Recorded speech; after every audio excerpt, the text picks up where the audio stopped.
Hey, this is Marco, and in this video I'm going to talk about does Empower charge any hidden fees. But before we talk about that, subscribe to the channel, it helps me out a lot.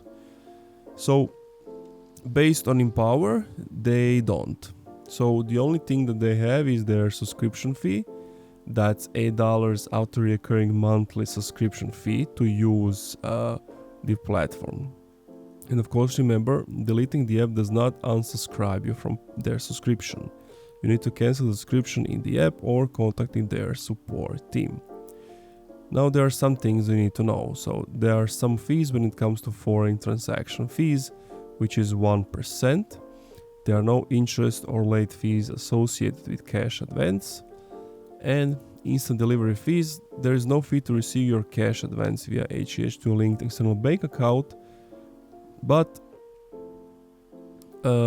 if you choose cash advance instant delivery to a linked external bank account, you will pay the following fees. So up to $10, $1 fee, $50, $2 fee, and etc. As you can see by this graph over here. And that's it. Thank you for watching this video. If you enjoyed, leave a like, comment, subscribe.